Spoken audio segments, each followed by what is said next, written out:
बिहार की राजनीति में रातों रात फिर एक बड़ा खेल हो गया। बता दें कि चिराग पासवान जो लोक जनशक्ति पार्टी के राष्ट्रीय अध्यक्ष हैं, उनके 5 सांसद हैं, उन्होंने उनका साथ छोड़ दिया है। यानी कि आप इस कदर समझे कि चिराग पासवान अब अलग थलग पड़ गए हैं और पार्टियां एक हैं।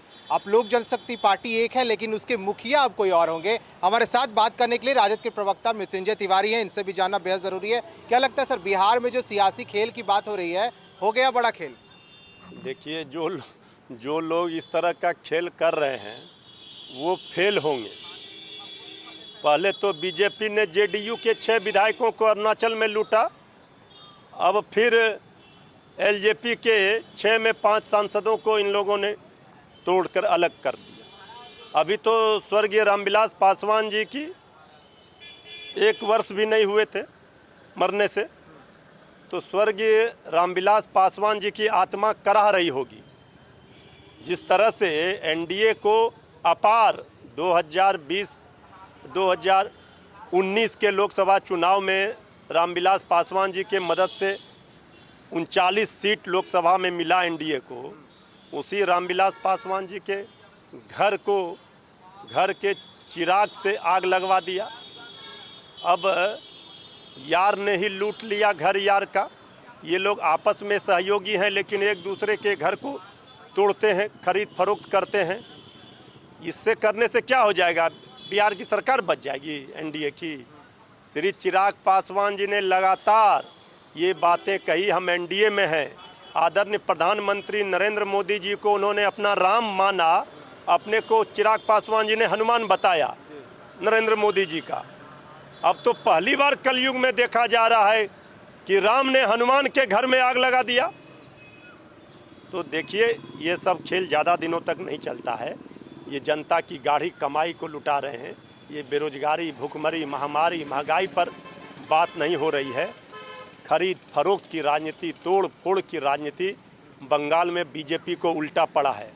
जितने लोग टीएमसी से गए थे बीजेपी में, सब लोग वापस आ रहे हैं। मुकुल राय आ गए टीएमसी में वापस। उत्तर प्रदेश में अब बीजेपी कांग्रेस के जितिन प्रसाद को, बाकी लोगों को तोड़ना चाह रही है, एलजेपी को तोड़ रही है। आखिर हो क्या रहा है? अपनी नाकामी को छुपाने का ये प्रयास जो हो रही है, उसका कोई लाभ नहीं मिलेगा।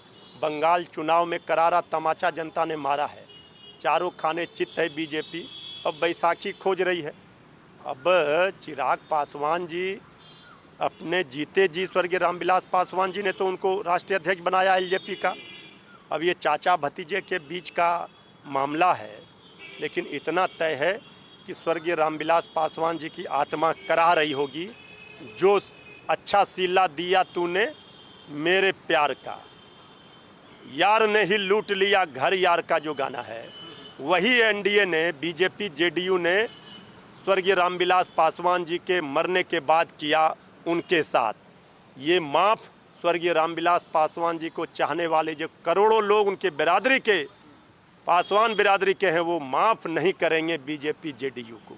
आपको लगता है बिहार में चाचा भतीजा वाला लड़ाई हमेशा से चलते आया है और जेडीयू को जो डैमेज कंट्रोल चिराग पासवान ने विधानसभा चुनाव के वक्त दिया था, उसी का अंजाम है कि आज जेडीयू के नेता ललन सिंह ने पशुपतिनाथ पारस से मुलाकात की थी, उसके बाद ये सब हो गया? नहीं, देखिए, ये तो अपना क्रेडिट लेने के लिए ये सारा खेल बीजेपी कर रही है, जेडीयू के माध्यम से कर रही है। अब जेडीयू जो 3 नंबर की पार्टी है, पहले तो बीजेपी ने चिराग पासवान जी को बिहार में विधानसभा के चुनाव में उतार करके जेडीयू को 3 नंबर पर पहुंचाया, इस्तेमाल किया।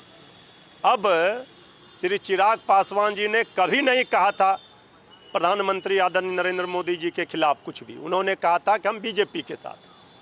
लेकिन जो खेल हुआ है, वो खेल ये बताता है कि बिहार में भी भूचाल और राजनीतिक तूफान आने के संकेत हैं। और ये सरकार जो दूसरे के घरों को तोड़ फोड़ कर रही है, अपने सहयोगी दलों को लूट रही है, तो इनके भी जो सहयोगी दल हैं, इनके जो भी विधायक हैं, उनके अंदर नाराज़गी है। और इस नाराज़गी का खामियाजा बिहार सरकार को भुगतना पड़ेगा। फिलहाल चिराग पासवान अलग थलग पड़ गए, ये मानता है राजद? देखिए, ये सब अलग थलग पड़ने की बात नहीं है। ये तो भाई पशुपति पारस जी चिराग पासवान जी के चाचा हैं, भतीजा हैं। और चाचा भतीजा का बीच है, लेकिन कोई अलग थलग नहीं पड़ता है। लेकिन इतना जरूर है कि स्वर्गीय रामविलास पासवान जी की आत्मा को ठेस लगा है, दुख पहुंचा है। उनको चाहने वाले दुखी हैं। जो कुकृत्य किया है, जिस तरह से सहयोगी दलों ने, एनडीए के लोगों ने जो स्वर्गीय रामविलास पासवान जी के घरों में आग लगाई है, इसका बदला स्वर्गीय रामविलास पासवान जी को चाहने वाले लेंगे। बिल्कुल, देखिए रामविलास पासवान के निधन के 1 साल भी अभी पूरे नहीं हुए हैं और लोक जनशक्ति पार्टी में एक बड़ी टूट और देखने को मिली है। चिराग पासवान जो राष्ट्रीय अध्यक्ष हैं और बीमार थे, लेकिन जिसके बाद जो खबर कल रात में आई वो आहत भरी खबर थी। जिस तरह से 5 सांसदों ने चिराग पासवान का साथ छोड़ दिया, जिसका तमाम जवाब जो था वो राजद के प्रवक्ता मृत्युंजय तिवारी दे रहे थे। आप बने रहें फर्स्ट बिहार के साथ, अपने सहयोगी अमित राज के साथ अश्मित सिन्हा, फर्स्ट बिहार झारखंड।